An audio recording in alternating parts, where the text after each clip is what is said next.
Hey, hallo und herzlich willkommen zu diesem neuen Video hier auf meinem Kanal. Und heute geht es wieder um meine Balkon-Solaranlage von Privat und dem dazugehörigen Speicher von Enka, die Solix E1600. Man muss jetzt sagen, der ersten Generation. Außerdem wollen wir uns die letzten Monate anschauen, was wir hier damit erzeugt haben mit meiner Anlage. Und zwar Februar, März, April und Mai, also 4 Monate, schauen wir uns mal an. Und bevor wir dazu kommen, noch ein Wort zu meiner Anlage. Wie ich schon erwähnt habe, habe ich die bei Privat gekauft. Dieses Set nennt sich, ich glaube, Privat Duo. Dies besteht aus zwei PV-Paneelen mit je 410 Watt Peak, ein Wechselrichter von T-Sun, das müsste der M800DE sein, mit 600 Watt lässt der rein. Ich weiß, mittlerweile kann man auch 800 ins Haus einspeisen, aber ich habe es noch nicht gemacht und ich glaube, ich werde das auch nicht machen. Es ergibt für mich keinen Sinn. Und warum, weshalb, das werden wir dann erfahren. Dann, wie gesagt, die Enka Solix E1600 der ersten Generation.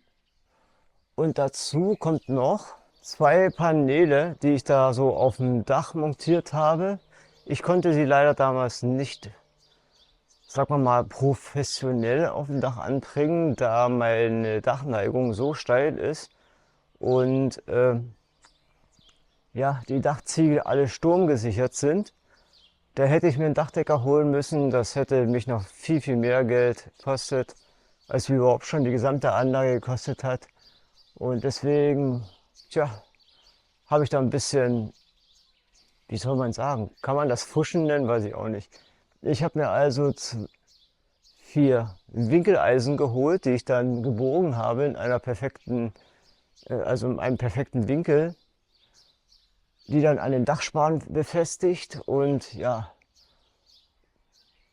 so sieht das aus, keine Angst, die liegen nicht auf den Ziegel drauf und alles was angeht, was mit Sturm zu tun hat, also haben wir ja schon gute Erfahrungen gemacht. Die PV-Paneele unter dem Fenster hat 210 Watt Peak und die andere daneben, die ist ein bisschen kleiner, die hat 180. Also kommen wir so ungefähr auf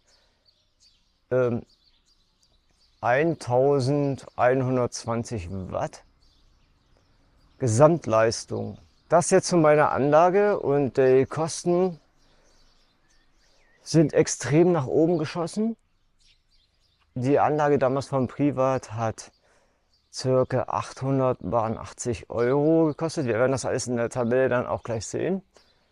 Die Zusatzmodule mit den ganzen Kabel, wobei das Kabel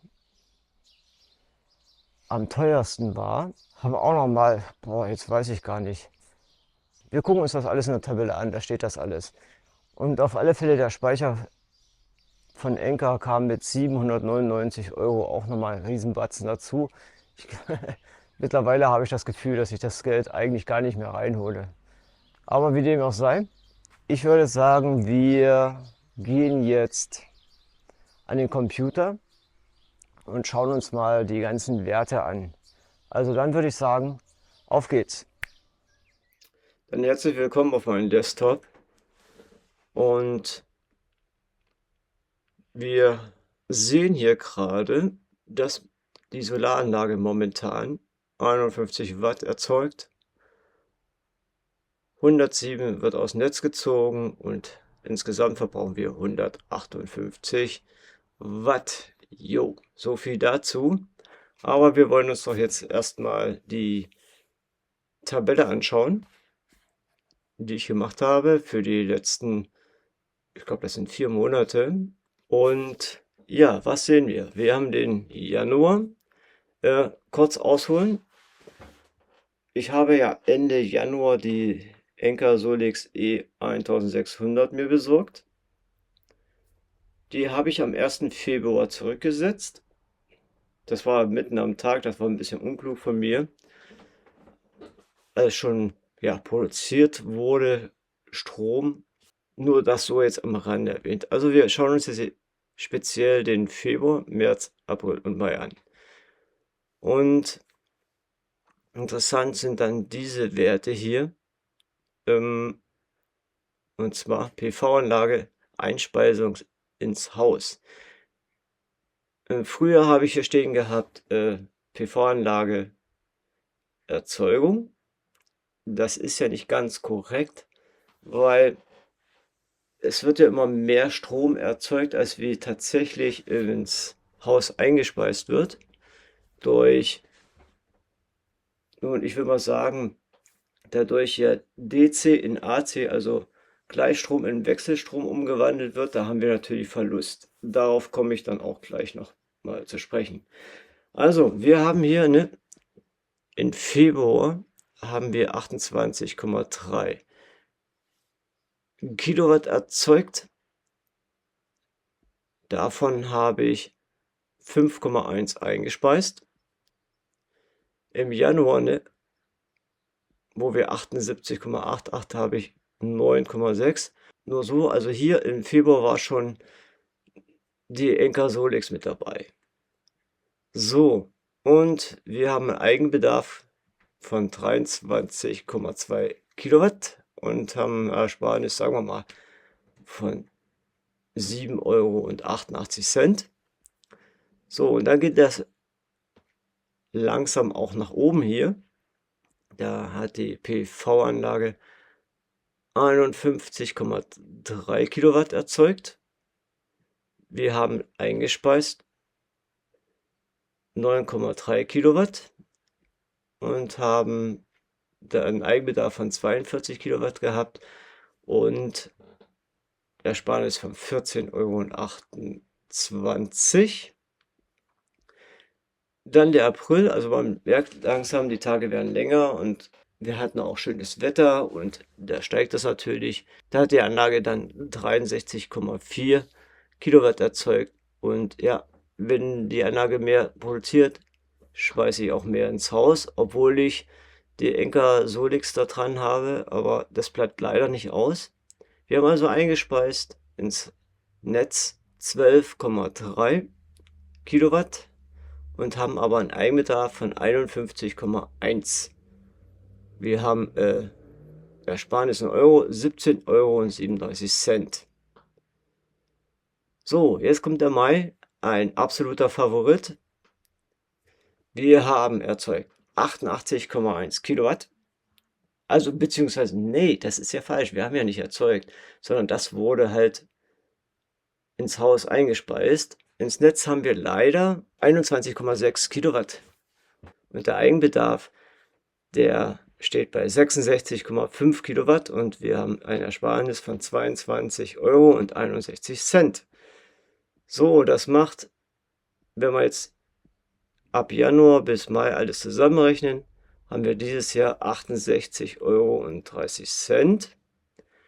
Die 94,15 Cent sind vom letzten Jahr und haben insgesamt mit der Anlage 162,45 Cent, ja, gut gemacht. So, dann kommen wir jetzt hier nochmal schnell zu den Anlagekosten, also zu den Kosten, die ich hatte. Die Anlage hatte ich ja schon gesagt, die beträgt über 800, also jetzt nur die Privatanlage, 885 €. Dann die Zusatzmodule mit Zubehör, also Kabel und Stecker. Die schlagen gar sogar mit 674,72 Cent zu Buche. Dann kam ja dann Ende Januar noch die Enka Solix dazu mit 799 € und macht gesamt 2.358,72 € Jo, dann habe ich hier mal, ne, die Anlage bezahlt, alles insgesamt. Also, das dauert, ne? Der Eigenbedarf können wir hier sehen, insgesamt 200,9 Kilowatt ins Haus, also beziehungsweise ins Netz habe ich eingespeist 57,9 Kilowatt. Jo, das sieht noch nicht ganz so pralle aus. Jetzt geht es nochmal speziell um die Enkersolix, ob die was bringt oder nicht. Dadurch ich jetzt noch keinen ganzen Monat habe ohne, aber ich habe im letzten Jahr einen ähnlich guten, und zwar ist das der September. Den gucken wir uns jetzt mal an. Wir merken uns jetzt hier, ne, Eigenbedarf, obwohl das können wir auch gleich anders machen. Ich öffne jetzt mal die Tabelle vom letzten Jahr. So, hier ist die Tabelle vom letzten Jahr und wir haben hier September. Da hat die Anlage 75,85 Kilowatt erzeugt. Wir haben sage und schreibe 41 Kilowatt eingespeist, haben einen Eigenbedarf von 34,85. So, jetzt holen wir uns mal den hier dazu. Wir gehen mal in die History, gehen mal auf Monat und wir nehmen den Mai und sehen uns mal die Daten an. Wir haben hier also eine Einspeisung von 21,6 Kilowatt und haben hier im September 41. Wir haben hier einen Eigenbedarf von 34,85. Ich wechsle nochmal die Tabelle und haben hier 66,5. Und wir sehen, dass die Enkersolix tatsächlich was bringt. Ne? Also ich habe einen sehr hohen Eigenbedarf, als wir jetzt letztes Jahr, wo ich die Enkersolix noch gar nicht hatte. Wir können uns hier auch noch mal ganz kurz angucken. Ne? Wir schauen uns jetzt mal hier Solar. Wir schauen uns jetzt mal den ganzen Monat Mai an. 88,1. Der Höchstertrag war 3,9 Kilowatt. Und Autarkie, ja gut, 29%, das wird nicht besser. Aber wir haben im Durchschnitt einen Eigenverbrauch von 75%. Also das finde ich persönlich finde das schon ganz okay für dafür, was wir eigentlich verbrauchen. Ne? Anhand hier von Everhome können wir uns auch anschauen, wie die Enker auch arbeitet. Das ist gar nicht mal so schlecht. Wir nehmen uns jetzt mal hier so einen Spitzentag. Ach, wir nehmen gleich mal hier den 2. Mai. Wir suchen uns den 2. Mai, Tag, Mai, den 2. Das ist jetzt also der 2. Mai 2024. Und was fällt euch jetzt hier nämlich auf? Wir erzeugen Strom auch um 0 Uhr, 1 Uhr, 2 Uhr, 3 Uhr, 4 Uhr, 5 Uhr bis 6 Uhr. Und darüber hinaus, ne? 18 mit 19 Uhr mache ich momentan, also beziehungsweise erzeugen die PV-Paneele noch den Strom, der eingespeist wird, und dann geht das los, ne? Also ab so 19 Uhr 20, 21, 22, 23. Das kommt alles, man kann sagen, ab 19 Uhr bis hin, wenn die Enkersolix vollgeladen ist, einmal durch.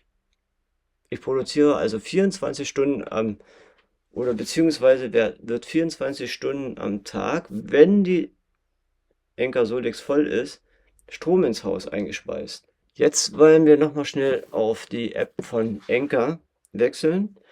Und zwar merken wir uns jetzt hier für den Mai, ne, dass ins Haus 88,1 Kilowatt eingeleitet wurde oder eingespeist. Und jetzt zeige ich euch, was die PV-Anlage wirklich produziert hat. Also ohne dass jetzt Strom irgendwo verloren gegangen ist durch Umwandeln oder sonstige Sachen. Dafür werden wir jetzt mal umswitchen. Willkommen jetzt auf meiner Solix-Seite oder App. Und ja, wir sehen gerade hier, dass aktuell die Module 88 Watt erzeugen. Ja, wir haben 10% noch im Akku zum Schutz des Akkus. Und er ist auch noch nichts heute reingekommen, weil einfach nicht genug produziert wird. Und 88 gehen ins Haus, das stimmt aber nicht. Das sind nur 70. Vielleicht kann ich das euch mal hier dran zeigen. Wir wechseln hier mal drauf. Und 73 kommen ins Haus gerade rein. Wir hatten ja gesagt, 66,1 hatten wir laut Tabelle ins Haus eingespeist. Und wir gucken uns jetzt mal an, was wir tatsächlich im letzten Monat erzeugt haben. Wir haben im letzten Monat erzeugt 99,72 Kilowatt und der Spitzenwert lag bei 4,59 Kilowatt. Das ist schon eine Menge. Ich hätte ja gedacht, dass ich jetzt im Mai auf über 100 Kilowatt komme, aber die letzten 2 Tage haben es, sagen wir mal so, nicht zugelassen. Es ist grau, es regnet, da kann man halt nichts machen, auch das gehört dazu. Wir können jetzt mal gucken, wie der Speicher gearbeitet hat. Das ist heute. Heute Morgen hat er noch Strom abgegeben, bis ja, sagen wir mal so ungefähr so 6 Uhr, kurz vor 6, um 5. Dann hat er hier ein kleines Stück geladen und das war es auch schon gewesen. Aber uns interessiert der Monat. Achso, Moment, der letzte Monat. Und hier haben wir eine Aufbewahrung von 41,16 Kilowattstunden und eine Ausgangsleistung von 34,79 Kilowattstunden. Warum dieser Riesenunterschied ist, muss ich ganz ehrlich sagen, weiß ich nicht. Weil umwandeln tut die Encasolix hier nichts.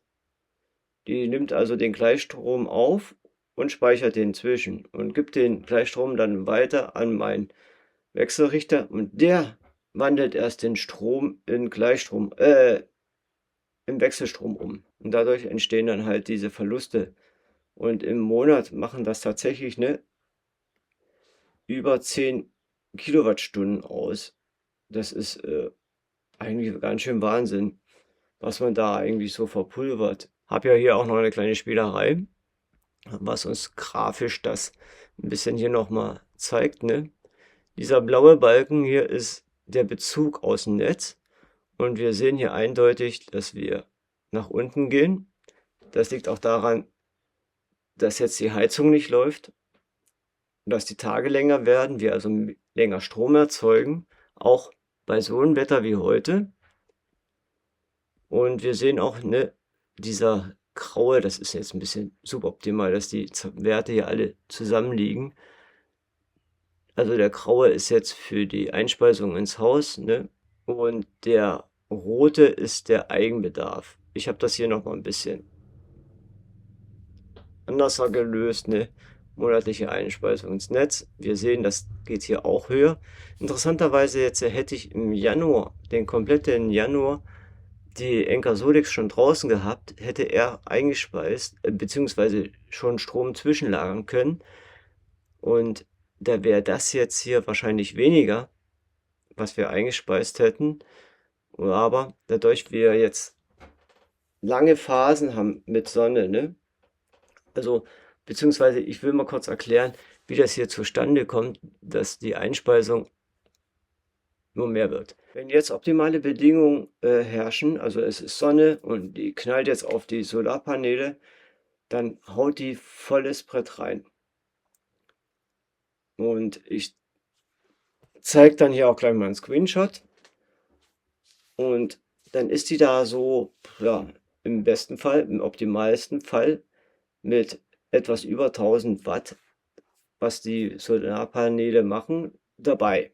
Davon werden, ich habe noch nie gesehen, dass die Encasolix über 600 Watt in den Speicher schickt.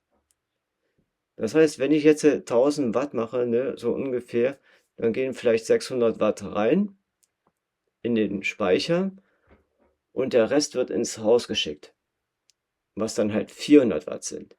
Und wenn ich davon aber nur 80 oder 100 verbrauche, wird alles andere in das Netz eingespeist.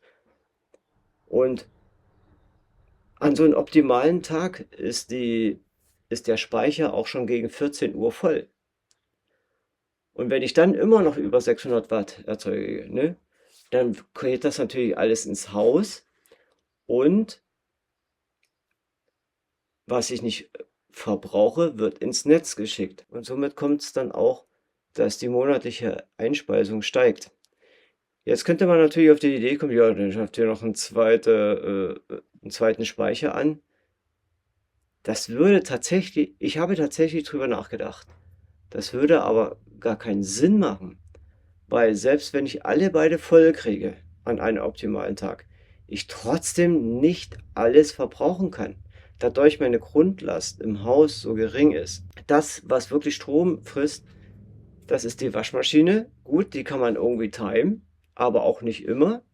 Und den Geschirrspüler. Essen machen ist ja mit dem Ofen oder mal zwischendurch backen. Sowas kann man nicht ganz nur grob planen. Also Essen machen immer um dieselbe Uhrzeit, da kann man so ein bisschen dagegen wirken. Aber wenn wir jetzt zum Beispiel duschen oder baden, bei uns ist das so, wir haben einen Durchlauferhitzer, der auf 3 Phasen läuft. Und wenn er auf 3 Phasen läuft, da sind wir dann mit einmal bei 14 Kilowattstunden. Ne? Das würde noch nicht erst mal das Balkonkraftwerk selbst mit 800 Watt nicht auffangen. Deswegen gehen wir jetzt noch mal ganz kurz in die Enka-App rein und da zeige ich euch noch mal was, wie ich jetzt meine Einstellung hier habe, eine Einspeisung ins Hausnetz. Und das sind jetzt von 0 bis 4 Uhr soll, wenn Strom in der Solix drinne ist, also in den Speicher drinne ist, sollen 100 Watt abgegeben. Ab 4 Uhr bis 6:30 Uhr 110. Von 6:30 Uhr bis 10 Uhr sollte 120. Ich hatte das hier von 10 bis 13 Uhr hatte ich einen höheren Wert, den habe ich umgestellt. Und ab 17 Uhr, wenn dann Essen gemacht wird, wir essen abends, bis 18:30 Uhr, also 1,5 Stunden, sollen dann 210 Watt ins Haus geschickt werden.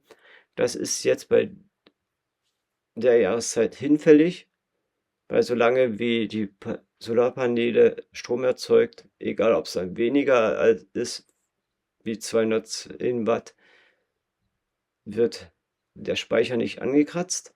So 18:30 bis 20 110 und dann von 20 bis 22 Uhr 260 Watt. Da laufen dann 2 Fernseher, das passt so ungefähr. Ja, und dann geht das mit 110 Watt weiter von 22 bis 24. Und wie ihr erst ja schon durchaus gesehen habt, reicht das aus, um quasi 24 Stunden, wenn es optimal läuft, ja, bei mir ins Hausnetz Strom einzuspeisen.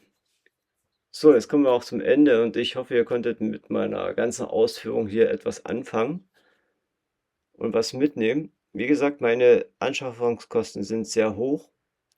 Mein Eigenbedarf ist relativ niedrig, so dass ich fast die Befürchtung habe, dass ich das Geld nie reinholen werde, je nachdem natürlich, wie sich der Strompreis entwickelt. Der Strompreis liegt jetzt bei 34 Cent. Hätte ich die 40 Cent wie letztes Jahr, wäre die Ersparnis viel höher, aber da kann man halt nichts machen. Ich denke, wir kommen jetzt aber trotzdem zum Ende mit dem Video und wenn ihr das informativ fandet, würde ich mich über einen Daumen nach oben freuen. Über einen, nicht über zwei. Und wenn ihr Fragen habt, dann ja, ab in die Kommentare damit. Ansonsten, ja, dürft ihr mir auch gerne noch ein Abo hier lassen. Und ich würde jetzt erstmal sagen, Leute, macht's gut und wir sehen uns im nächsten Video hier auf meinem Kanal. Also dann, ciao.